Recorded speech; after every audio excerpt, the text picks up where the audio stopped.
Hello everybody, and welcome to another edition of the Final Wrap Sports Talk Show live on DerekShapiroShow.com with your host, the NFLExporter. Make sure to join us each and every Tuesday from 7 to 8 p.m. right here on DerekShapiroShow.com, where we'll be talking about the NFL and fantasy football. Right now, we're in the preseason, so if you missed the show last week, you certainly want to go to the archives here on DerekShapiroShow.com. Click on NFLExporter, and then click on the month of August, and you'll be able to see our great debut show from last week. Last week, we covered the entire AFC conference for NFL football. This week, we're going to cover the NFC. And then next week, we're going to cover quarterbacks, running backs, and wide receivers for fantasy football. And we're going to end out our preseason by talking about the tight ends, defense, special teams, and kickers, along with giving our regular season predictions, as well as talking about some hot topics going into the season. So we're going to hit a quick commercial break, and we'll be right back to start breaking down the NFC conference. Once again, it's the Final Wrap Sports Talk Show with the NFLExporter on DerekShapiroShow.com. Don't touch that dial. We'll be right back.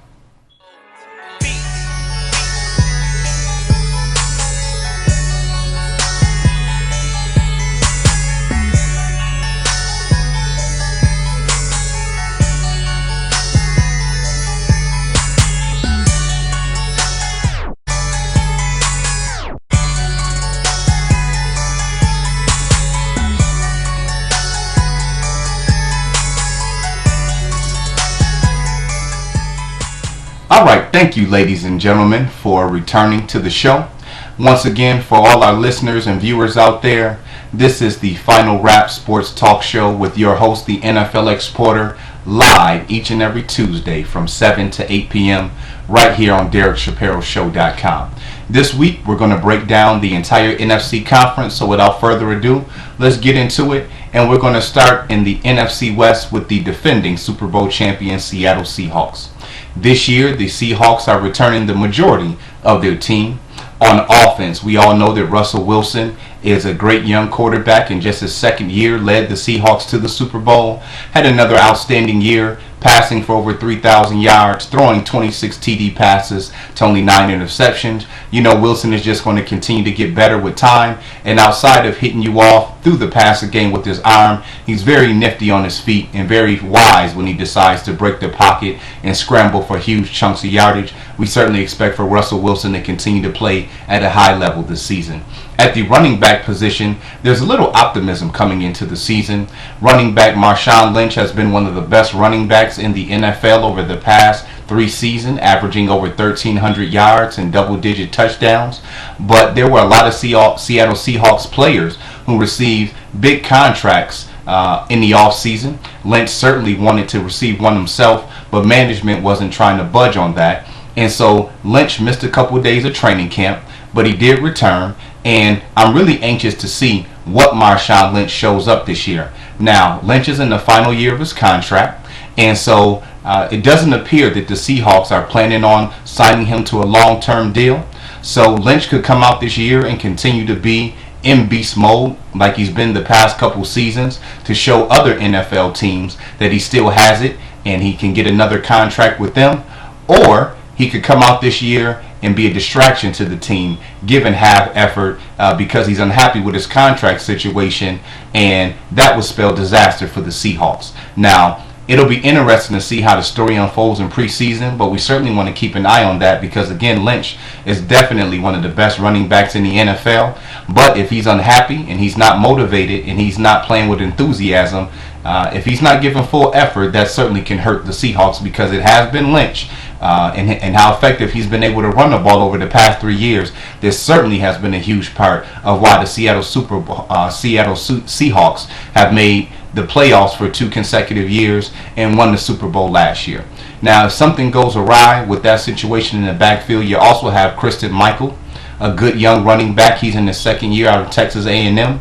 He missed last year with an injury, but he certainly is a very good young running back. It'll be interesting to see how much playing time he gets when he gets in the game. I'm quite sure he's going to get a lot of reps in preseason, and he may be the person that the Seahawks are planning on having their feature running back if they don't plan on signing Lynch. So that's certainly a situation we want to monitor.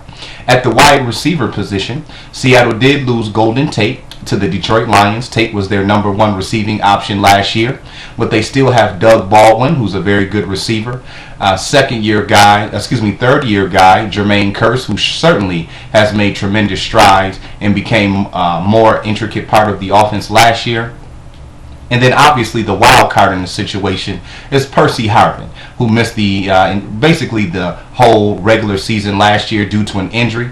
So even though you lose Tate, you do have Harvin back in the lineup. If Harvin is healthy, he struggled with injuries his first couple years in the NFL. But when healthy, he's certainly one of the most dynamic and explosive playmakers in the NFL. Not only does he do it through the air, he also gets it done on the ground and is a big-time threat in kick and punt returns. So you got to like Percy Harvin. The Seahawks still boast one of the best offensive lines in the NFL.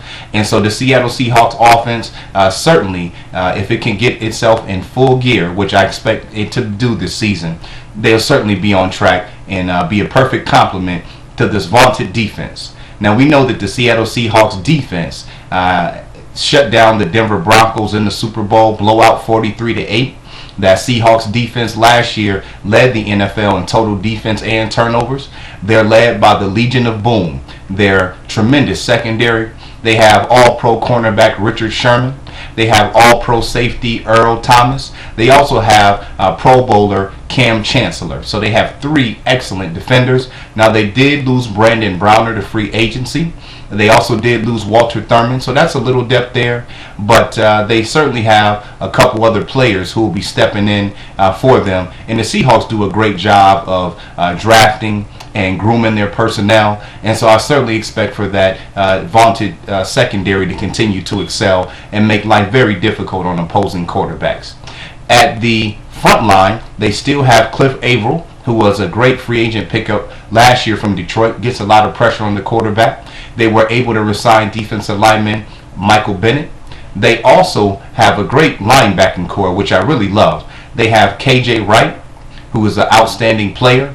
Bobby Wagner is a perennial Pro Bowler at inside linebacker.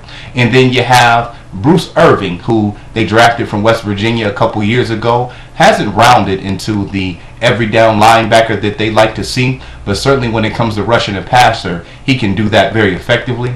And then you have Malcolm Smith, who was the Super Bowl MVP, and he's at outside linebacker, so you're probably going to see a little bit of a timeshare, but that linebacking core is certainly one of the best in the business. When it's all said and done, I do believe that the Seahawks will be in the playoff again this year with that wild 12th man crowd, and if they get home field advantage especially, they're going to be tough to beat again. But I do see the Seattle Seahawks making the playoffs again this year. Next in line, we have the San Francisco 49ers. The 49ers came up one game short of making the Super Bowl last year as they lost on the road in the waning seconds to the Seattle Seahawks. I really like what the 49ers are bringing to the table this year on offense. Quarterback Colin Kaepernick enters his second full season as starter, his third season with extensive playing time. He received a huge contract in the offseason, and now it's time for him to go out and produce. Last year, Kaepernick struggled a little bit. He's still a young quarterback, so he had a little trouble with making his reads and going through his progressions, but he was without a couple key weapons. This year, the Niners offense is fully loaded. At wide receiver, you have Michael Crabtree and Anquan Bolden. They also went out and got free agent traded for Steve Johnson, who was the number one receiver for the Buffalo Bills the past couple years, just struggled with some growing and hamstring injuries. And so you have three very good wide receivers. Bolden certainly is a guy who has a lot of gas left in the tank. We've seen that last year. With Crabtree, when he's been healthy, he's shown to be one of the most dynamic players running the ball after the catch, has great hands. Him and Kaepernick have a great connection. And then Steve Johnson, again, is a guy who certainly has put up some good numbers in Buffalo. I think with the pressure off him being a number one receiver, he'll certainly come in and be very effective. The 49ers also have one of the top tight ends in the NFL in Vernon Davis. Davis caught 13 touchdown passes last year, is very effective in the red zone. He's the fastest tight end in the NFL, running 4.3 speed, always capable of making a big play. When you factor that into the equation, the 49ers have one of the best run-blocking offensive lines in the NFL. Frank Gore is due to have another big year. I know that Gore is getting a little older at 31, so they're going to try to take a little bit of the workload off of him, but he's still one of the best running backs in the NFL. Behind him will be rookie Carlos Hyde, and we're certainly hoping that Marcus Lattimore, who was looking like he had a big bright future in the NFL before he had a couple bad injuries his last 2 years in college. He's on the 49ers roster as well. We certainly expect to see him in the lineup, and hopefully he can get back on the field and pay some dividends as well. On the defensive side of the football, this is an area where San Francisco has leaned on the past couple years, but I certainly see a little bit changing of the tide with all the firepower that they have on the offensive side of the football. They certainly still have one of the best defenses in the NFL, but an injury as well as a couple players departing and a suspension makes this San Francisco 49ers defense more vulnerable than it's been in past years. Now, they lost Glenn Dorsey. Dorsey was not a Pro Bowl player or anything like that, but certainly was a guy who fit into the 49ers scheme real well. He'll be out the entire season. He suffered an injury in training camp. They're also going to be without All-Pro linebacker Navarro Bowman, who suffered a bad injury in the NFC Championship game last year. I hear that his recovery is going really well. They expect for him to be back the second half of the season. They're also going to be without All-Pro pass rusher Aldon Smith, who's been struggling with off-the-field issues the last couple years. At this point that we're doing this show, it hasn't been determined how long of a suspension or how much trouble that he's going to get in, but it's almost certain that he's going to miss a couple games. The 49ers also lost a couple defensive backs in veteran Carlos Rogers and Terrell Brown. Both players departed to the Oakland Raiders. And they also lost safety Dante Whitner. And so when you look at this 49ers defense, in the linebackers, you have two Pro Bowl players that you have to make up for. Now, at the outside linebacker, until Smith is back in action, Chris Lemoyner is a guy who we want to look out for. Last year, when Smith missed some time due to injury as well as off-the-field issues, Lemoyner came in and did an excellent job. He'll certainly need to step his game up in Aldon Smith's absence. And then replacing Navarro Bowman on the inside is looking to be Chris Borland, a fourth-round draft pick from the University of Wisconsin. He certainly had a great college career, and I think that he's a guy who have a much easier time stepping in, playing alongside Pro Bowler Patrick Willis. Now, in the secondary, Chris Culliver is a guy who missed the entire season for the 49ers last year. He'll be back starting at one corner. Tremaine Brock will be at the other defensive back position. He'll be in a battle, but he looks to have the inside edge on that. And then when we talk about replacing Dante Whitner, I really think it's an upgrade for the 49ers. Whitner was certainly a hard hitter and a vocal leader on defense, but he was poor in pass coverage. He cost the 49ers on some big plays over the past couple seasons. They brought in Antoine Bethea from the Indianapolis Colts. Bethea is a savvy veteran, much better in pass coverage, and he's also a guy who can come in and lay the boom down. I think he'll fit in perfectly with that 49ers scheme and help develop second-year free safety Eric Reed, who had a great rookie season, certainly went through his bumps and bruises, but was able to learn on the job, and I think the experience of playing in the NFC Championship will certainly pay dues for him this upcoming season. Now, when we talk about the rest of the 49ers defense, we have to mention Patrick Willis, again, the Pro Bowl inside linebacker. He's certainly going to have to play at a high level this year until Bowman and Smith returns, along with Ahmad Brooks, who's the other outside linebacker. Both of those guys, when Bowman and Smith are healthy, form the best linebacker core in the NFL. And so they have a huge onus on their shoulders to hold it down until those players return. All in all, I certainly like the 49ers prospects. I think they'll be right there at the end, down to the end of the season, fighting Seattle for the division crown. And I truly believe, once again, that between those two teams, whoever can get home field advantage will certainly have the inside track to the Super Bowl. Next, we'll take it out to the Arizona Cardinals. Last year, the Cardinals were 10-6. That record is usually good enough to get you in the playoffs, but the NFC was stacked. They are in a very tough division, and they weren't able to get in. On the offensive side of the football, quarterback Carson Palmer is in his last couple years of action, but he's still going strong. If he can stay protected, he still is a very efficient passer, but he certainly makes a lot of turnovers at costly times, and being such a unmobile quarterback, a lot of times he's a standing target for defenses to attack. With that being said, he has two great targets on the outside, and Michael Floyd, who eclipsed 1,000 yards, led the team last year in receiving yards, which is very odd when you have Larry Fitzgerald on your team. But Floyd is entering his third year. We certainly expect for him to make progress and be a big-time playmaker out there. And as we mentioned, Larry Fitzgerald, the future Hall of Famer, is still kicking strong. I certainly expect for Fitzgerald to continue to eat defenses up. Him and Carson Palmer have a great connection. In the backfield, Andre Ellington is a player that you want to watch out for this year. Last year as a rookie, he split time with Rashad Mendenhall. Well, Mendenhall is no longer there, so Ellington will be carrying the complete workload. Head coach Bruce Arians has already referred to him as a bell cow for this offense. Ellington showed big-time explosion last year. He scored on an 80-yard TD run. He's also versatile, has good hands out the backfield. And so he's certainly a player that I expect to step up. They're in a tough division with three top 10 defenses, but Ellington certainly will have more than his opportunity being the lead back there. They also brought in Teddy Ginn Jr. from the Carolina Panthers. They're expecting for him to fill in that third receiver and be a guy who can give them a vertical passing game and stretch the field, which is a threat that they haven't had in a few years.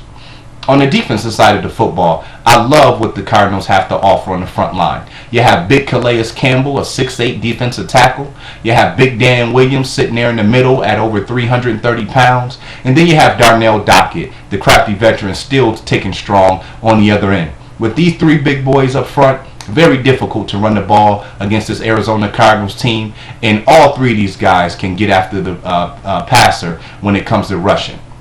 The linebacking core is an area that draws some concern from me. Usually, All-Pro Darrell Washington is there. He's a guy who can certainly fill up the stat sheets. He can rush the passer. He can go sideline to sideline, tackling running backs, can even drop back into pass coverage. Unfortunately, the Cardinals will be spending this season without him, as he'll be serving a suspension for off-the-field injuries. They're certainly going to expect second-year guy from LSU, inside linebacker Kevin Mincy, to step up and do his thing. Really didn't do too much his rookie season, but they'll definitely need him this year. And then at outside linebacker, you have two veterans. Now, they're not your prototype outside linebackers, but we've been seeing this in the NFL over the past years, and we've been seeing a lot of teams switch their defensive scheme to a 3-4. John Abraham and Sean Hennessy are two guys who usually are playing with their hands in the dirt at defensive end. They're both playing outside linebacker. Now, I don't know how they're going to fare against the run. I certainly don't see these guys as being players who can cover tight ends and running backs out of the backfield. But in passing situations, especially Abraham, they can certainly still get after the quarterback. The secondary is another great feature of this Arizona Cardinals defense. On one corner, you have Patrick Peterson, the perennial Pro Bowler, just signed a big contract this offseason. Him as well as Richard Sherman right now are kind of referred to as the best two defensive backs in the NFL. On the other side, the Cardinals went out and made a great pickup in Antonio Cromartie from the New York Jets. Now you have two lockdown corners on the edges, which will give this defense a lot of flexibility on the front end. And at safety, Tyrann Mathieu suffered a bad injury last year, but he's doing well in training camp and will be real anxious to see the Honey Badger back on the football field. In his rookie season, he certainly showed a nose for the football, being a part of a lot of turnovers, and really showed a lot of great hustle and tenacity. When it's all said and done, I certainly think that Arizona will be in the hunt for a wild card spot, but again, this NFC conference is very tough. They got their work cut out for them this season. Last but not least, in the NFC West, we have the St. Louis Rams. The Rams have a very formidable squad. Their strong suit is their defense. They have one of the best front fours in all of the NFL. The two inside tackles is Michael Brockers, who really stepped his game up last year from the University of LSU. He was a first-round draft pick, certainly came around the second half of the season. This year they went out and drafted maybe the best defensive tackle in this year's draft, and Big Aaron Donaldson from Pittsburgh. And then on the edges, you have All-Pro Robert Quinn, who led the NFL in sacks last year, and Chris Long, who has a high motor. This makes it very difficult to run against the Rams, and they certainly have a big-time pass rush when it comes to getting after the quarterback. I love the linebackers too. You have James Dunbar is a steady guy. You have James Laurinaitis in the middle there. He's been a rock for years. A real solid player, real savvy guy. Certainly gets the job done. And Alec Ogletree is a player who I'm so high on out of the University of Georgia. He'll be entering his third year. This guy is a flat-out stud, always around the ball, always making turnovers, has the ability to get after the quarterback, can stop the run as well as drop back in the pass. He's certainly a young player that you want to keep your eye on. Very exciting guy. The secondary is a little bit shaky for the Rams as well. They certainly have Janoris Jenkins, a guy who certainly proved his worth last year coming in and starting immediately as a rookie. But they lost Cortland Finnegan, so they're going to have to find somebody to step in for him. And they've got to get some better play out of their safeties. When we look on the offensive side of the football, the Rams finally found a running back after losing Steven Jackson, who had been the guy holding it down for so long. Zach Stacy had 973 yards and 7 TDs in his rookie year. This year, the Rams boast one of the best offensive lines rushing in the NFL. They have Big Jake Long as well as stud Greg Robinson they drafted out of the University of Auburn. He is a tackle, but until he can hone his skills, he'll be playing guard. And next to him, you have Scott Wells, so they certainly expect to be making a lot of movement over there on that left side. Stacy certainly should have a lot of room to roam. Now, the big question is, how effective can the Rams' passing game be? Sam Bradford is a quarterback who's very good, but has certainly struggled with health issues his first couple of years in the NFL. Bradford last year, during the first 7 games, proved to be very efficient. He's a pinpoint passer. Accuracy is his calling card. We all know that. Through 7 games, had 14 TD passes to only 4 interceptions. He's certainly going to have that type of year in order for the Rams to, try to contest for a playoff spot. The wide receivers are very inexperienced. You have Austin Pettis. You have Chris Givens. Those 2 guys certainly haven't put up a lot of good numbers over the years. They went out and got veteran Kenny Britt from the St. Louis Rams. Britt is another player who struggled with injuries, which has hindered him from really putting a solid career together. The guy we obviously want to watch out for is Tavon Austin. Austin, the explosive playmaker from West Virginia, had a pretty good rookie season, really struggled coming out the gate, adjusting to the NFL game. And once Sam Bradford went out, he had to learn a new quarterback. But during the second half of the season, really found his groove, had some big-time plays, and the Rams found more creative ways to get his hands on the football. So if anybody's going to make some noise in the passing game, it's going to be him, along with tight end Jared Cook, who they brought over last year from the Tennessee Titans. Cook has the ability to stretch the field vertically and should be a big-time target for quarterback Sam Bradford. All in all, the Rams, I still think, are a couple pieces on offense away from contesting in this rough division. I certainly see them coming in at the bottom of the division again. But that defense should be tough, and by no means the Rams will be an easy out this year. That wraps up our first segment on the NFC West. Once again, it's the NFL Exporter, the Final Wrap Sports Talk Show live on DerekShapiroShow.com. We'll be right back after these messages.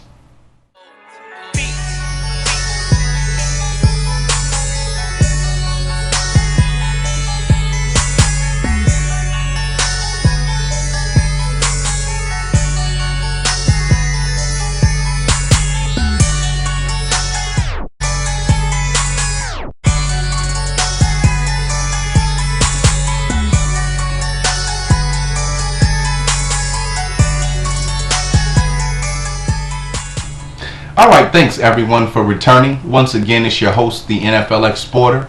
You're now listening to the Final Wrap Sports Talk Show on DerekShapiroShow.com. We're going to continue our extensive coverage of the NFC conference for the NFL. Let's move it over to the NFC East. Last year, the Philadelphia Eagles won the division, and they're certainly in line to do that again this year. Under second-year coach Chip Kelly, this offense is certainly set up for another successful season and to be one of the most explosive offenses in the NFL. Quarterback Nick Foles had a record-setting season. He had the third best season ever for any quarterback in the NFL, throwing 27 TD passes and only 2 interceptions. Now, I don't expect Foles to duplicate those numbers last year. He certainly can reach or surpass the touchdown throws, but 2 interceptions is just unheard of in today's game. If he can do that again, we'll all marvel, and that'll certainly put him amongst the NFL's elite quarterbacks. With that being said, at his disposal, he has a ton of weapons, and none other can we start with than Shady McCoy. LaShawn McCoy led the NFL in rushing last year with over 1,600 yards. He's one of the best playmakers in the league, a threat to go the distance anytime he touches the football. And if you're a defender and you catch yourself one-on-one with him in the open field, you might as well forget it. He'll shake you out your cleats and leave you in the dust.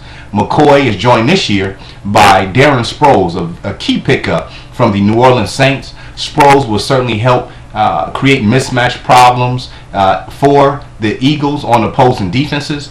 Sproles, while he was in New Orleans, averaged 77 catches over the past 3 seasons, can also run the football. He should also be a nice upgrade to the Eagles' kickoff return and punt return game. I love those 2 running backs in the backfield for the Eagles. When we look at the wide receivers, this is an area where the Eagles are a bit thin, but they certainly have some young players who can step up and make a name for themselves this season. Now we're going to first start off with the starters. You have Riley Cooper, who is a very solid player. Him and Nick Foles have great chemistry. I certainly expect for Cooper to continue to be a very productive receiver in the NFL. The Eagles lost Deshaun Jackson, but Jeremy Maclin is a guy who was injured all of last year. Maclin, another player who's dazzling in the open field and has top-end speed, but has certainly struggled with injuries his first couple years.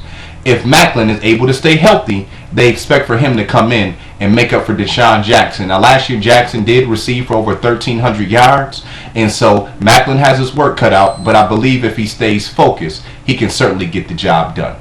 Now, the couple receivers I spoke of who are young and have an opportunity to come in this year and make a name for themselves are rookie Jordan Matthews out of the University of Vanderbilt and second-year guy Josh Huff, who ironically came from the University of Oregon, the same place as Chip Kelly. Now, both of these young receivers have an opportunity to come in and take over the number 3 spot because the Eagles also lost their normal slot guy in Jason Avant.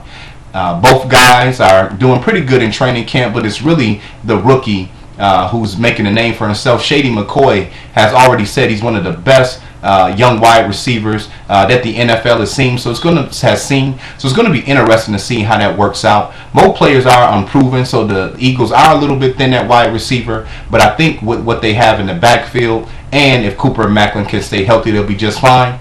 And then the Eagles also have 2 good tight ends. You have the veteran Brent Selleck, who's been inconsistent throughout his career, but he's gone through a lot of different quarterbacks, so that could certainly be a reason for that.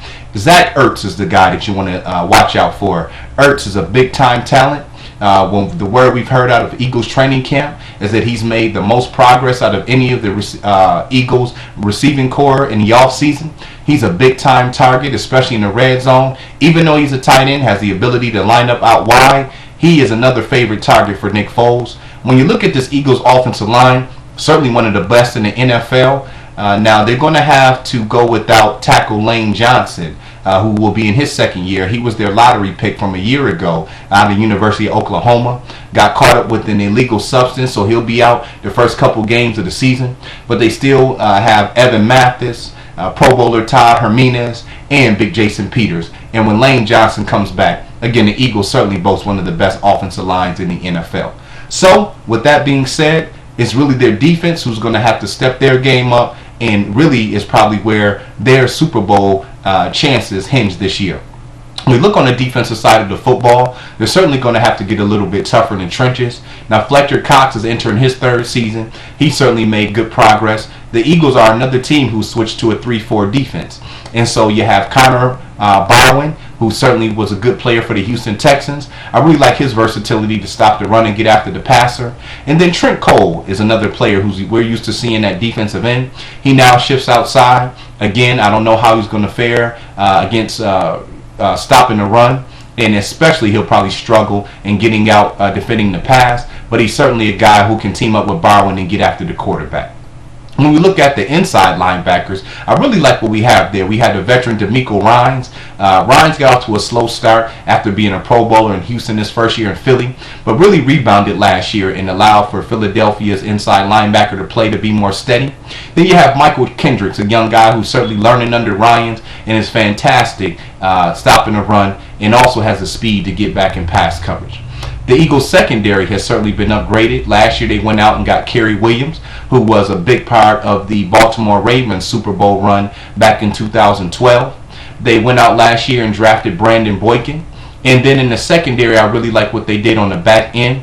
Now, you have Nate Allen back there, who has certainly been learning on the job, and I expect for this to be his best NFL season. And I really like the addition of Malcolm Jenkins, who they brought over from the New Orleans Saints. When I look at this Eagles team overall, they're certainly on pace to win the division again, and I'm quite sure they'd like to make a deeper playoff run, as they had a disappointing end to their last season, losing at home in a heartbreaker to the New Orleans Saints. Next, we have the Washington Redskins. The Redskins are a team looking to rebound as well. We're going to start on the offensive side of the football with none other than Robert Griffith III. Griffith dazzled us all his rookie season by putting up 20 TD passes to only 5 interceptions. Also was able to gain an astounding 815 yards running the football with 7 TDs. Unfortunately for RG3, he suffered an injury that hindered his progress down the stretch and suffered a really bad injury in their playoff game to the Seattle Seahawks. Last year, it's even been admitted by Redskins ownership that they probably rushed him back too much. And he had a decent season, but just wasn't at 100%. And this year, he is back to 100%. And the Redskins have certainly upgraded the skilled players around him. So if RG3 not only can show what he can do on the ground and make sure he gets down and out of bounds to avoid big hits, I'm anxious to see if he's as accurate as he was his first year. Most people marveled at what he did on the ground, and rightfully so, showing that 4.3 speed when he had a 75-yard TD run against the Minnesota Vikings.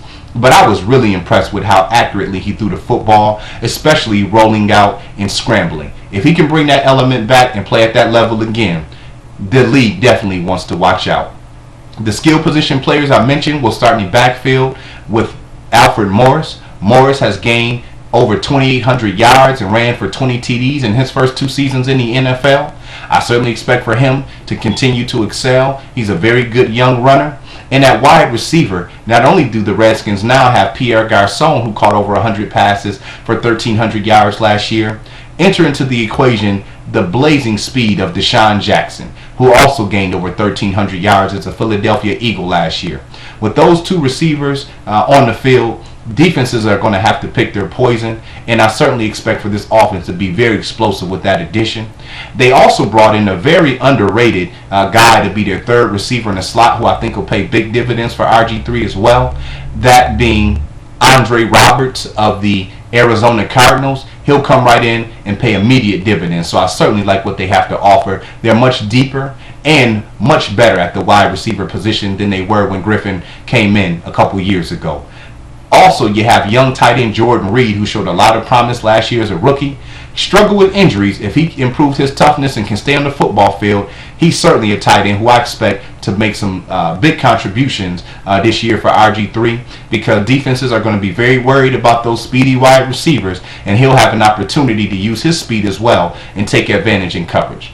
When we look on the defensive side of the football, this is certainly an area where the Redskins have to get better. Last year they had one of the worst defenses in the NFL, and that's certainly not going to cut it.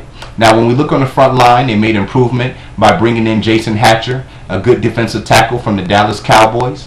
They also brought in Jason Hatcher, a good defensive tackle from the Dallas Cowboys. You still have Ryan Kerrigan, as well as Brian Arakpo on the outside. Both players are good at stopping the run, but really excel in rushing the quarterback. Both players were lost last year at some point due to injury, and it was Arakpo who missed the entire season. So they're certainly happy to have those 2 players back. In the middle, they're certainly going to miss. There's no way you can make up for London Fletcher. He's a guy who won a Super Bowl with the Rams, and ever since coming to the Redskins has done nothing but short of stellar each and every season. So they're certainly going to have to find somebody at that inside linebacker position to make up for his loss.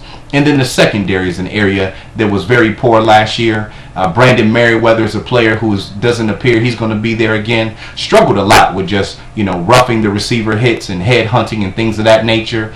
So he's got to find a way to improve his play and stop costing his teams penalties. The cornerbacks, you have D'Angelo Hall, who certainly is not one of the best cover corners when it comes to man-to-man, but certainly finds a way to pick up interceptions and always make big plays when they count. I'll certainly give him that. On the other corner, you have second-year guy Dave Amerson, who certainly had a solid year as a rookie. And then the Redskins went out and picked up Ryan Clark, the savvy veteran from the Pittsburgh Steelers, who should certainly come in and help that secondary gel. All in all, if the Redskins can hit on all cylinders, they should certainly be in place to challenge the Philadelphia Eagles for that division title this year. Next in line, we have the Dallas Cowboys. The Cowboys come into this season with a very explosive offense. We all know that Tony Romo has struggled making turnovers and costing his team in the most crucial situations. But with those plays aside, he still threw for over 3,800 yards last year, had 31 touchdowns to only 10 interceptions. And the only real knock that you have on Romo is that he has led his team to only one division crown since he's become quarterback back in 2008. And the Cowboys have only one playoff victory in that time. So he's certainly proven to be a great regular season quarterback, but certainly has to step his game up if this Cowboys team wants to take it to the next level.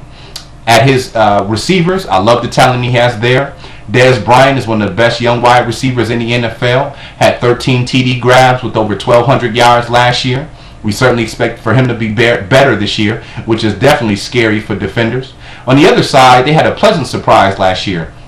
They went out and drafted Terrence Williams from the University of Baylor. He's a speed guy who came in and had a magnificent rookie campaign.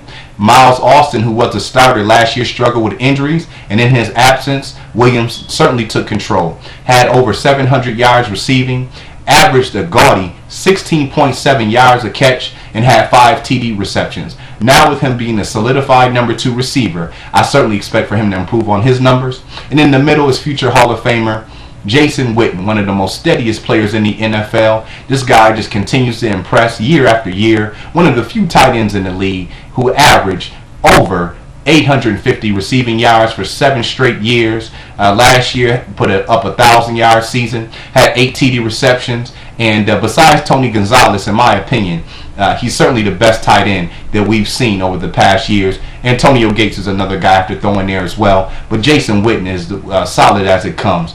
And when we look in the backfield, DeMarco Murray had a chance to show what he has. When healthy, he struggled with injuries as well, but was able to run for 1,121 yards and 9 TDs last year. If he can stay healthy for an entire season, that will bode well for this Dallas offense, who looks to run the ball a little bit more this year and take some of the pressure off the Cowboys offensive line, even though it's much improved. So when we look at this Dallas Cowboys offense, it is certainly one of the best in the NFL. The defensive side of the football is where all the woes are for this Cowboys team. They lost DeMarcus Ware, who was pretty much the heart and soul, so they're going to have to find a way to replace him. Anthony Spencer is a guy who's been very inconsistent. If anybody, he'll be the player who will have to step up, especially in rushing the passer, to replace Ware's production. They lost inside linebacker Sean Lee for the entire season, and that was a big loss because Lee was one of the best inside linebackers in the NFC, showed the ability to rush the passer, play the run, as well as drop back in coverage, seemed to always be there to make turnovers and big plays. They're certainly going to have to find a way to replace him. At outside linebacker, I do like Bruce Carter. Him and Anthony Spencer are going to have to step up and do some big things in that Dallas front seven. I do also like the addition of Henry Melton, who was a very solid player for the Chicago Bears. Last year, Melton missed a lot of the season due to injury. If he can return back to form, he should certainly be able to step in and replace Jason Hatcher, who the Cowboys lost to the Redskins, and try to be an anchor for that front line. In the secondary, we have a couple good corners. Brandon Carr still is a very good cover corner. You also have Orlando Scandrick and Morris Claiborne. Now, Claiborne has not been able to put it all together yet to claim that starting spot, but we know this is a passing league, and so you have 3 solid cornerbacks there who can certainly defend the pass. But the Cowboys' safeties is a position that they're going to have to address at some point in the near future. That continues to be an area of struggle, and those safeties, once again, we're going to be in trouble this year. For the Cowboys, due to that porous defense, I don't see them making the playoffs this year, but they still will be competitive, and maybe they can try to push the Washington Redskins for that second spot in the division. Last but not least is the New York Football Giants. The Giants are looking to rebound as a whole, as last year was a total collapse on their end. Injuries and poor quarterback play really cost this team.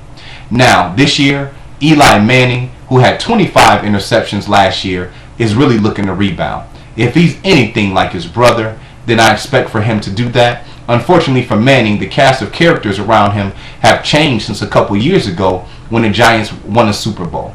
No longer is Hakeem Nicks there. No longer is Ahmad Bradshaw and Brandon Jacobs there. No longer is tight end Brandon Myers there. So we have a whole new set of players that Manning is going to have to work with, along with a new offensive coordinator. So you certainly expect for change to take some time. He still has Victor Cruz at wide receiver, but Cruz's numbers took a dramatic hit, and you would expect that as the Giants' offense struggled mightily last year. Now, the interesting thing is going to be, is Cruz going to line up in the slot, or is he going to be an outside wide receiver where he'll draw tougher coverage? We know a few years ago when Mario Manningham and Hakeem Nicks were the outside receivers for the Giants, Cruz excelled in that slot position, being a matchup nightmares for safeties and linebackers. But Ruben Randall is a young player who is at the opposite wide receiver position of Cruz, and then they went out this year and drafted Odell Beckham Jr. from LSU, hoping that he can step in and pay some dividends. Unfortunately, Beckham Jr. Has been missing time in the preseason due to a hamstring injury that he's currently nursing, and so Jernigan is a guy for the Giants who is entering his third year, and maybe he can pay some dividends. When we come to running the football for the Giants, they lost Andre Brown to free agency, and so they went out and picked up Rashad Jennings of the Oakland Raiders. Jennings is a good running back. I certainly will give him that. He's entering a new system, but I think he can be effective running the ball. I also like what he can do catching out of the backfield. I think the guy that we want to watch out here for is rookie Andre Williams. Williams led the NCAA in rushing last year at Boston College, and in one preseason game this year has certainly shown good speed, good vision, and a good first step. So we'll see how it works out for this Giants offense, which right now is certainly a work in progress.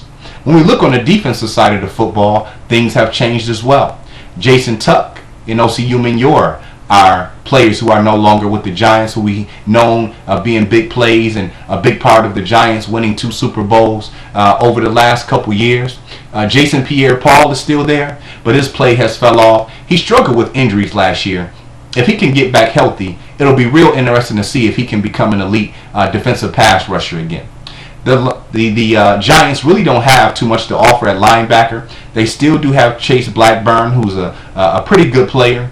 John Beeson, who was at one time an all-pro inside linebacker for the Carolina Panthers, is there. He's lost a step, but he should be the glue in the middle. And then when we look at the Giants secondary, I certainly like the upgrades that they made there. Now, Prince Amukamara is a player they drafted a couple years ago out of University of Nebraska. He'll be starting on one corner. He's certainly a capable player. Lacks in size a little bit at 5'9", but certainly is tough and gritty. But the Giants were able to go out and get Dominic Rodgers-Cromartie, who was able to revive his career last year with the Denver Broncos. I certainly like what he brings to the table. And then they went out and got Walter Thurman from the Seattle Seahawks. He's certainly bringing over a winning pedigree after winning the Super Bowl last year. And then on the back end, Antrell Rolle is still one of the best safeties in the NFL. All in all, for the Giants, I expect for them to finish in last place in the AFC East Division as they continue to rebuild and try to figure out how to put back a competitive roster. That wraps up the NFC East Division. We'll be right back after these messages, so don't turn that down. Once again, it's the NFL Exporter on the Final Wrap Sports Talk Show, live on DerekShapiroShow.com.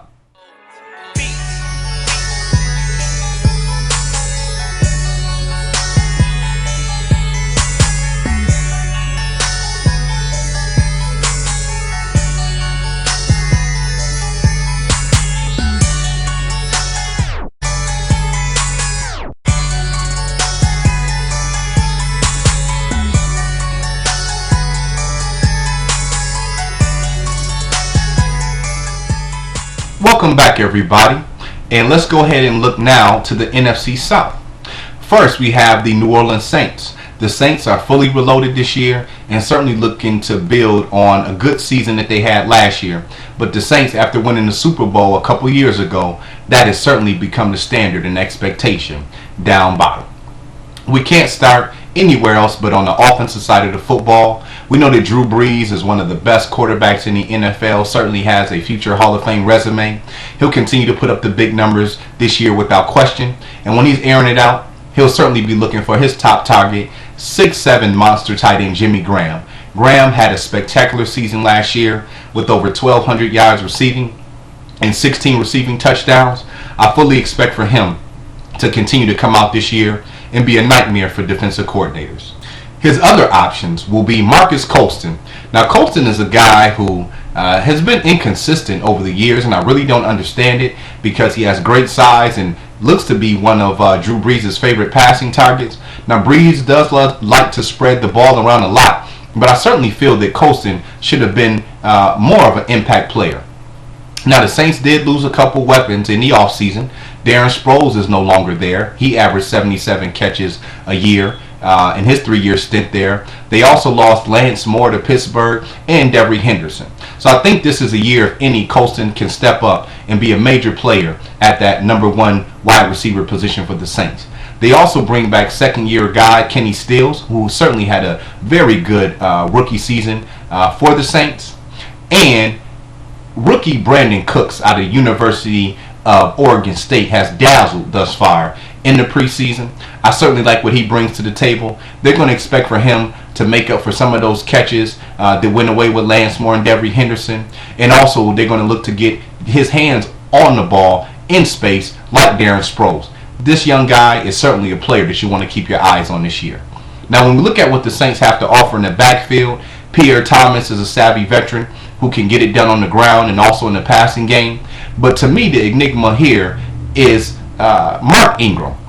Now, the Saints moved up in the draft a couple of years to draft Ingram, yet they have not featured him yet. And this year, it looks like he's going to be in a timeshare again, and I really don't understand it. He seems like he's primed and ready to take over that lead running back role. He certainly had a strong second half of the season, ran for over 100 yards in the Saints' playoff victory last year at Philadelphia, but he's still slated as the number 2 running back on the depth chart. We'll see how it works out in the preseason. I think Ingram has a chance to enter that starting lineup and give the Saints the balance that they had the year that they won a Super Bowl when they ran the football very effectively. When we look on the defensive side of the football, the Saints made some moves as well. Now, this is going to be the second year under defensive coordinator Rob Ryan, so I certainly expect for that defense to be more aggressive. We've seen improvements last year as they brought a lot of exotic blitzes and really picked up the pace. On the front line, they still have Cameron Jordan, who certainly stepped his game up and is turning into one of the best defensive ends in the NFL. On the second level, Curtis Lofton is still one of the best inside linebackers in the NFL. Really specializes in stopping the run. And then the secondary is revamped, and I like what they have to offer there. They went out and picked up veteran Champ Bailey. We all know that Bailey doesn't have that top-end speed that he used to have, but outside of speed, he's certainly a guy who understands the game of football, can understand the system very quick, and I certainly expect for him to come over and help upgrade that Saints secondary. On the other corner, you have Patrick Robinson, who certainly is stepping his game up. He'll be in competition against Kendrick Lewis for that second DB role. So you have some nice depth there, no matter which way that works out. And then I love the safety tandem. This could easily be one of the best safety tandems in the league, right behind Earl Thomas and Cam Chancellor out in Seattle. Now, Kenny Vaccaro had an excellent rookie season last year out of the University of Texas. And then the Saints went out and acquired Jarius Byrd, the Pro Bowl caliber player from the Buffalo Bills. Byrd is certainly a guy who's a ball hawk, can get out there in the secondary. He's also a very good tackler. I think when you look at this Saints defense, it should be upgraded, and the Saints should be in position to reclaim that division title. Next, we have the Carolina Panthers. Now, the Panthers are a team who have a whole new weapons when it comes to the offensive side of the football. I think that this is a year where we're really going to see what Cam Newton is made of. Now, here's the situation. As far as the running backs are concerned, And running the football is still something that Carolina is going to want to do a lot. You have D'Angelo Williams, who certainly lost a step, but is still a pretty good running back. Jonathan Stewart is a guy who could really help this team out, but has struggled mightily with injuries. We've already seen that coming into training camp. He's out 2 to 4 weeks with an injury. I think Keon Barner, who started at the University of Oregon, is a guy you want to watch out for if Stewart is unable to play. And then Mike Tolbert is a very versatile fullback who certainly helped Carolina's running game as well. But we know this is a passing league, and when you're putting the ball in the air, you have to have reliable receivers. And right now, the only person that Cam Newton has coming back from last year is tight end Greg Olsen, and that is certainly a good option to have. Olsen and Newton have great chemistry. Olsen's a huge target in the red zone at 6'6". He's definitely a guy who can get past linebackers and create separation against safeties. So I certainly expect for Olsen to have a big year and be the main target that Newton is looking for in the passing game. When we look at the wide receiver position, this is where all the changes have taken place. Steve Smith, who has been a staple there for so long, parted ways with the team, is no longer there. In steps rookie Kelvin Benjamin. At 6'5", 240 pounds, and great leaping ability, the Panthers selected them with their first overall pick in this year's draft in the first round, and they're expecting for him to step in and pay immediate dividends. And I'm certainly hearing great things coming out of training camp about him. With that being said, we certainly expect for him to have a rookie learning curve, but watch out for this guy. I'm hearing a lot of good things thus far. They also brought in Jason Avant from the Philadelphia Eagles and Jericho Cotchery from the Pittsburgh Steelers. Both of these players are up in age and veterans. Speed is not their calling card, but both guys are good route runners, have reliable hands, and are going to be expected to help move the chains along with Benjamin in that passing game. They also brought in Tyquan Underwood, who's another veteran. He's a tall receiver. We'll see what he has to offer. Really didn't do too much with the Tampa Bay Buccaneers in his short stint there. All in all, like I said, this is going to fall on Cam Newton's shoulders. We know that quarterbacks like Tom Brady, Aaron Rodgers, Drew Brees, Peyton Manning, they haven't had over the years some of the top tier wide receivers, guys drafted in later rounds or late first round picks, and it's been their precision passing, their pinpoint accuracy, and calling the right plays to get these receivers in position that have caused them to succeed and go on to be Pro Bowl players. Newton's going to have every opportunity to do that this year, as these wide receivers certainly aren't going to scare anybody. Newton is also still a threat to do damage on the ground running the football, and when they get inside the red zone, especially the goal line area, you know that Newton can take it in.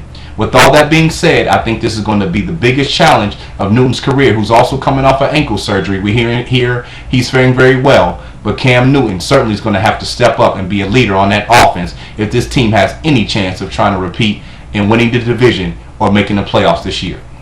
The defensive side of the football still continues to be a strength for this Carolina Panthers team. They have one of the best front sevens in the NFL. You have Star Luatelli, who was a big-time tackle who came in last year and paid immediate dividends on the front line for the Panthers. They have two of the best edge pass rushers in Greg Hardy and Charles Johnson. Both of these guys are elite when it comes to passing, to rushing the passer. The linebackers, you have Thomas Davis, who was able to regain his form, and the big reason why the Panthers defense was so stout last year.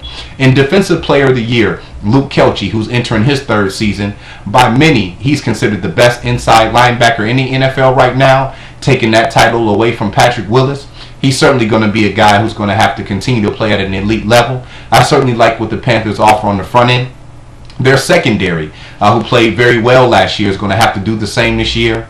I really don't see a whole lot of promise there. They have a couple guys, back there who are not named guys, but are a little bit sound in technique. Overall, that secondary is going to have to hold its own, and that front seven is going to have to continue to be effective. If that front seven can be stopped how it was last year, that'll certainly allow for the secondary to continue to make plays like it did. Overall, I think the Panthers are going to take a couple steps back due to what they lost on the offensive side of the football, which I'm not even mentioning Pro Bowl tackle Jordan Gross, who helped protect Newton for all these years. I think the Panthers are going to be fighting down to the wire to try to get into the playoffs. Next in line, we have the Atlanta Falcons. Last year, injuries doomed the Falcons from day one, and they really never were able to kick it into high gear.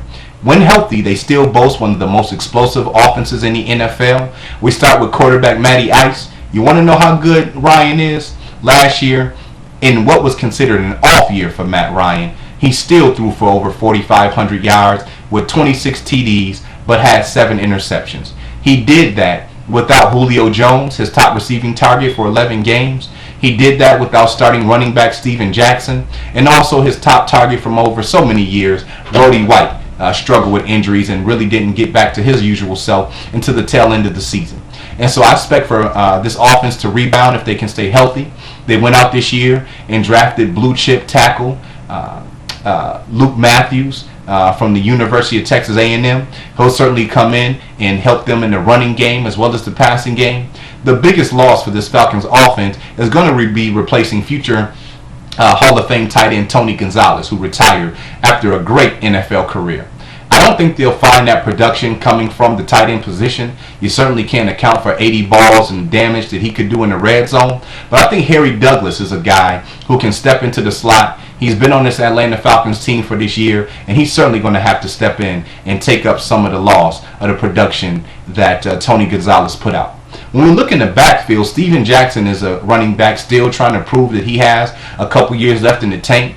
He's always been a very effective runner, but has struggled with injuries. I think him staying healthy is a big key, because behind him you have Jacquizz Rodgers, who certainly has shown he's a good running back, and then rookie Devonta Freeman, who certainly has a lot of athletic ability, but thus far through training camp, the word coming out of Atlanta is he's going through his rookie struggles. All in all, I think it is pivotal for this Atlanta Falcons offense skill players to stay healthy. If they lose even one of these guys, it could be another long season for the Atlanta Falcons. On the defensive side of the football, this is an area of concern as well. Many people tend to forget that when the Falcons made it to the NFC Championship back in 2012, it was a very aggressive and stingy defense that Mike Nolan ran. They were top 10 in the league in overall defense and forced a heck of a lot of turnovers and got a lot of sacks. Well, last year that wasn't the case, and this year I'm hearing that that's not the case as well again. Now, they do still have Jonathan Babineau, who's a pretty good defensive tackle, but their linebacking core is in shambles, and that is the area that we've heard Nolan be least impressed with, as he stated in training camp this year. They lost Pro Bowl inside linebacker Sean Witherspoon for the entire season with an ACL injury, and at the outside linebackers, you have another set of guys who are normally defensive ends being converted to outside linebackers in a 3-4 scheme. I'm speaking of Croy Bierman and Osi Umenyiora.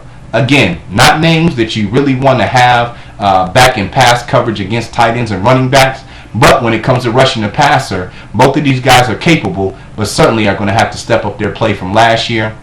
When we look at the secondary, there's 2 second-year guys who the Atlanta Falcons are going to be relying on. Last year, they went out and got Desmond Trufant, and they also went out and got Steve Alford.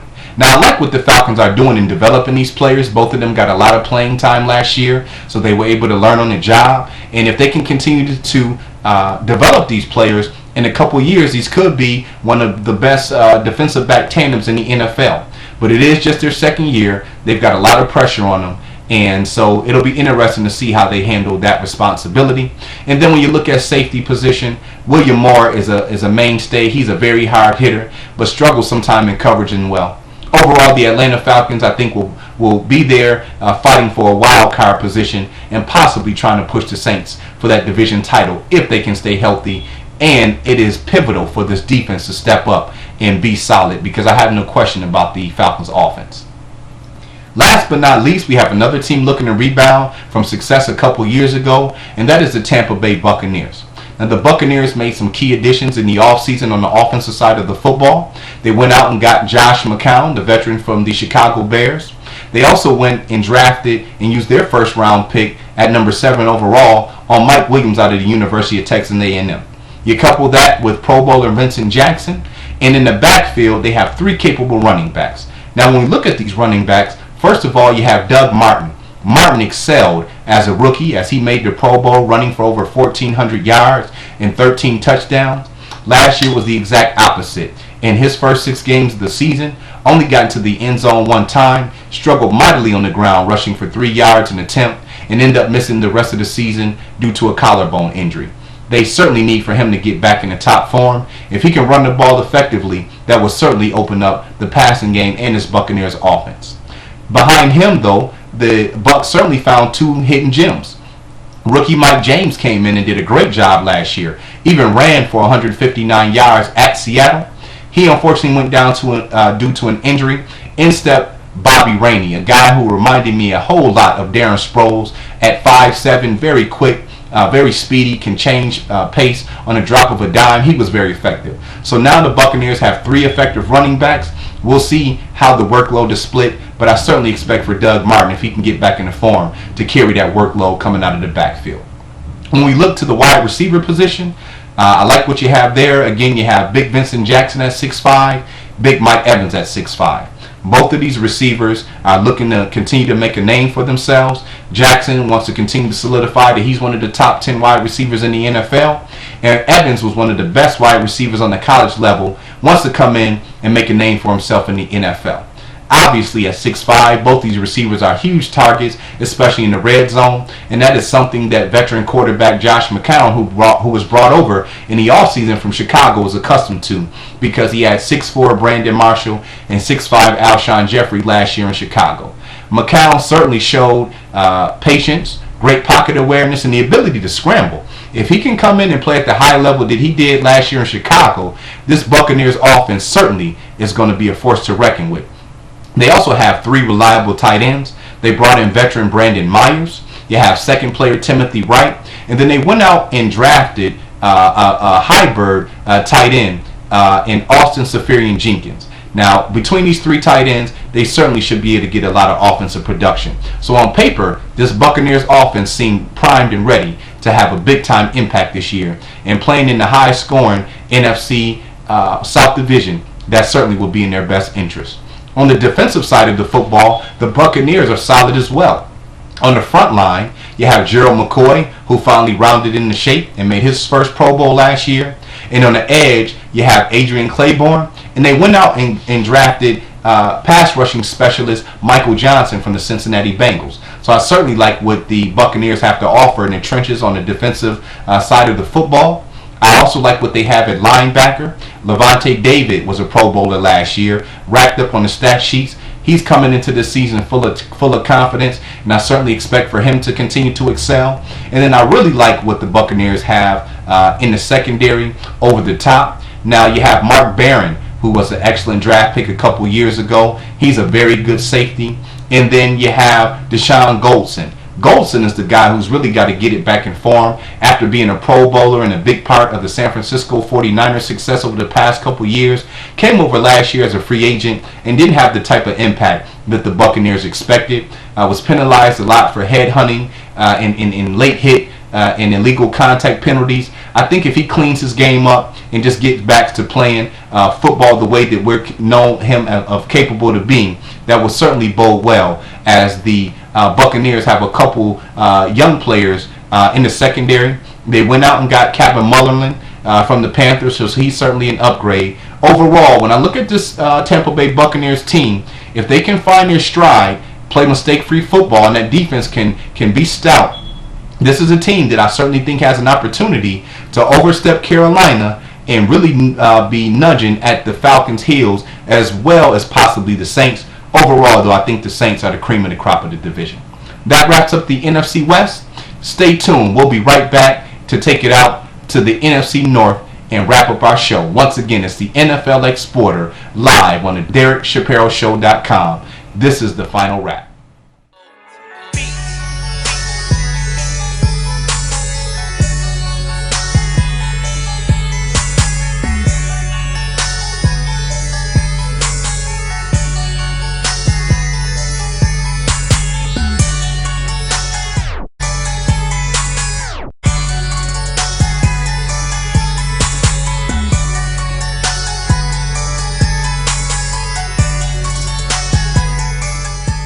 Welcome back, ladies and gentlemen.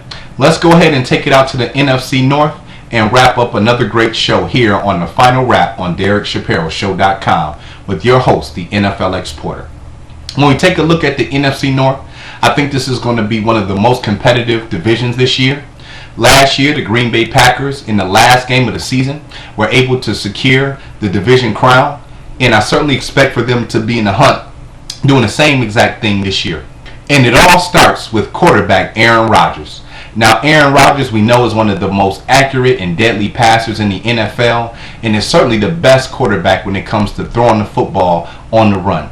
But it's a little bit different this year for Green Bay, as we've seen in past years. We've come accustomed to seeing Green Bay spread it out with 5 wide receivers with names you all recognize: Jordy Nelson, Donald Driver, Greg Jennings, Randall Cobb, and tight end Jermichael Finley. Well, Finley is no longer playing football right now and pondering his career. He suffered some serious concussion injuries the past couple years. Donald Driver has retired, and Greg Jennings is now a Minnesota Viking. And so the only players left are Jordy Nelson and Randall Cobb, but both players are very explosive and a big part of Aaron Rodgers' success. I also like second-year player Jared Boykin. Boykin came in last year when Cobb was out injured and certainly showed that he's a very good young wide receiver. And we know with Rodgers' accuracy, all these guys need to do is get a step on the receiver and he'll put it right on their hands. But the biggest change that's come with this Green Bay Packers team is they're now balanced running the football. And that takes a lot of pressure off Aaron Rodgers as well as that offensive line. Eddie Lacy is the guy who will be controlling the ground duties for the Packers this year, and I expect for him to do that in a big way. I'm looking for Lacy to build on an outstanding rookie season in which he rushed for 1,178 yards and 11 TDs. Now that he's a year further into the system, and last year he did come in with a couple hindering injuries, I expect for him to be explosive with his rough and rugged running style, and that should certainly open up play-action pass for Aaron Rodgers. It's going to be a situation where you're going to have to pick your poison. If you load the box to try to stop Lacy, Rodgers is going to pick you apart. But if you move back into coverage, Lacy is more than effective running the football. So I certainly like what the Packers have to offer on the offensive side of the football. It's just going to be interesting to see what type of balance they bring to the table, being lethal, running and passing the football.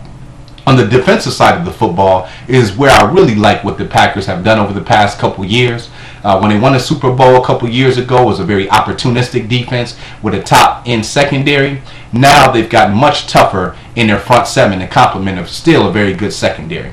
Now up front, B.J. Raji is a guy who certainly got to get back to Pro Bowl form. His players fell off a little bit. Third-year player Jarrell Worthy as a guy who has not done much since coming out of Michigan State. They're going to need for him to do good as well. Clay Matthews has struggled with injuries over the past couple years, but when healthy, we know he's a big-time playmaker and one of the best pass rushers in the NFL. You couple him up now with Julius Peppers. Now, we know that Peppers is a veteran at 34 years of age, but the Packers have enough depth to where he won't be asked to play every single down, and he's certainly a guy who can still get after the quarterback and has always been known for making big plays when it comes to turnovers. They have some excellent depth there now. You have outside linebacker Nick Perry from the University of Southern California. He's a guy who certainly has continued to improve. I'm hearing good things coming out of training camp about him. And then you have Dante Jones, a guy who will be playing tough at that defensive end. I'm quite sure he'll be splitting that time with Peppers if they don't decide to move Peppers to outside linebacker. Jones, I've been hearing a lot of good things coming out of training camp early from the Packers. And then at inside linebacker, you still have A.J. Hawk. And so I really like what the Packers have in their front seven. When we take a look at the back end, I really like that as well, too.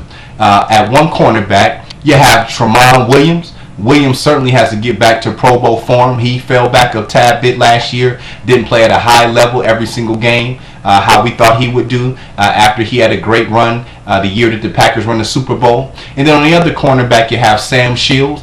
Shields is certainly a very capable player, along with Casey Hayward behind him. All three of those cornerbacks I just mentioned have been in the Green Bay system for quite some time, and I certainly expect for them to be more solid this year. On the back end, you still have Morgan Burnett, who's a very good safety for the Packers. And they went out and addressed the need, filled a need, I should say, that they had for quite some time at that other safety position. Entering to the equation, Clinton Dix out of from the University of Alabama. And no, I didn't stutter. His name is Clinton Dix. He's certainly a player that you want to watch out for. Was regarded as possibly the top safety in this year's NFL draft. I think he'll come in immediately and be a big-time playmaker for this Packers defense. All in all, I certainly expect for the Packers to be right there at the end, battling for that division title again. Next in line, we have the team that the Packers beat to make it to the playoffs last year, and that's the Chicago Bears. Now look, on the offensive side of the football, the Bears boast arguably the best wide receiver tandem and one of the most explosive offenses in the NFL. Jay Cutler is at quarterback, and Cutler missed some of last season due to injury, but I certainly think if Cutler can remain on the football field, and the Bears have done a much better job at drafting and bringing in offensive linemen, that offensive line is finally solidified. If Cutler can stay on his feet, he's in tow for a big year. Now Cutler, we all know, has a big arm, has extreme confidence in his receivers, so sometimes he can get a little bit arrogant and think that he can complete every pass. But when you have Brandon Marshall, Alshon Jeffrey, Matt Forte, and Martellus Bennett as your weapons, you don't need to do much. Just stay within the system. And I certainly think the second-year coach and offensive coordinator Mark Trestman will have him set up for success. I've heard that Jay Cutler looks spectacular in training camp this year, so I'm anxious to see what he brings to the football field this year. When I spoken about that wide receiver tandem, I'm talking about Brandon Marshall, who's fresh off his 7th 1,000-yard receiving season, and Alshon Jeffrey burst onto the scene last year with over 1,400 receiving yards. You have Jeffries at 6'5", you have Brandon at 6'4". Those two guys are very difficult to cover and are a big-time problem when it comes to the red zone. You also have Martellus Bennett. Now, Bennett's status is a little bit uncertain right now this year. He got into a fight this season with a rookie in training camp. Right now, he's suspended. I certainly expect for him to come back into the lineup at some point. You just hope that his mind is still focused and he can get out there and do what he needs to, because if so, he's certainly one of the most effective tight ends in the NFL. Last year had over 700 receiving yards and 5 touchdowns, and again, that was with Jay Cutler out of the lineup a lot, so he certainly has room for improvement. And then Rappin' Forte, that's right, my man Matt Forte had over 1,300 rushing yards last year, was second in the league in all-purpose yards to LaShawn McCoy. He's in tip-top condition, continues to excel. I certainly expect another big year from Matt Forte. So when we look at the Chicago Bears offense, if they can remain healthy, they will do a lot of damage this year. When we take it to the defensive side of the football, I certainly like some of the upgrades that the Bears have tried to make. We've come to know the Bears over the year for being a vaunted defense and one of the best in the NFL, but last year injuries just killed them. Now first, they were unable to sign future Hall of Fame prospect Brian Urlacher, so he retired, and it was so unusual seeing the Bears without him last year. They also suffered injuries to 3 of their top defensive linemen, and it just kind of went downhill from there. But this year, they're back on track. And now they did lose Julius Peppers, but they were able to sign free agent Jared Allen, who's still one of the best defensive ends in the NFL.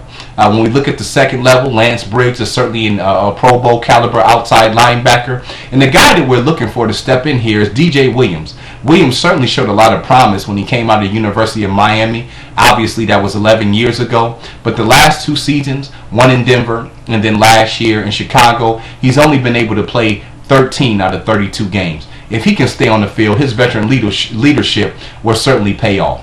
And then in the secondary, the Bears still have one of the best defensive back tandems in Pro Bowlers Charles Tillman and Tim Jennings. I certainly expect for them guys to continue to excel. They've been staples in this Bears system for years.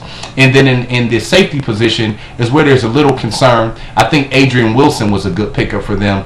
He is not slated to start, but certainly should provide veteran leadership. And who knows, by the time training camp is over, he may be in the lineup. All in all, for the Bears, I certainly think they'll be right there at the end fighting Green Bay for that division crown. Next in line, we have the Detroit Lions. Now, the Lions are another team that I certainly expect to be fighting for that division crown with the Packers and the Bears, but they've got to clean up on the costly mistakes, and in the past it's been the defense, but last year the blame went to the offense. Now look, when we look on the offensive side of the football, all the pieces are in place. Matt Stafford is one of the best passers in the NFL, with the exceptions of the turnovers, and that's where the problems begin. Now look, Stafford is averaging almost 5,000 yards passing over the past 3 seasons. We know that a big part of that is because he has Calvin Johnson, the best wide receiver in the NFL, at his disposal.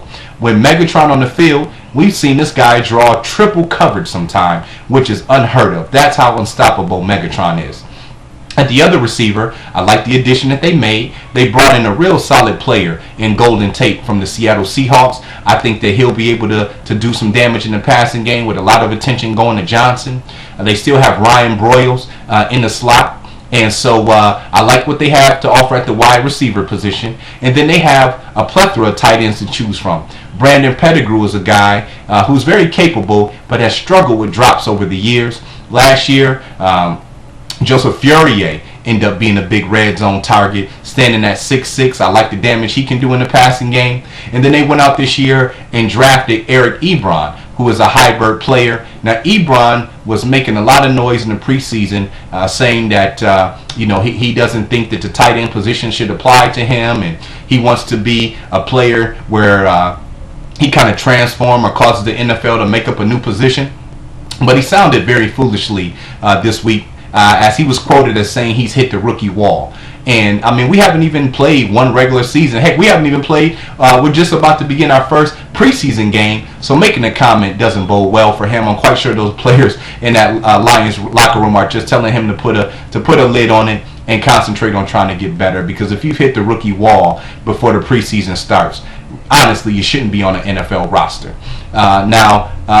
So when we talk about what the Lions can do passing the ball, there's no question they can do that and be one of the most explosive offenses in the NFL. It really is on Matt Stafford cutting down on interceptions and cutting down on fumbling the football and some of the mistakes. He's got to be a better leader overall for that team. The running back tandem I like very much as well. Reggie Bush in his first year ran for over 1,000 yards. We know the damage he can do catching the ball out of the backfield. And then Joyke Bell is a very good player.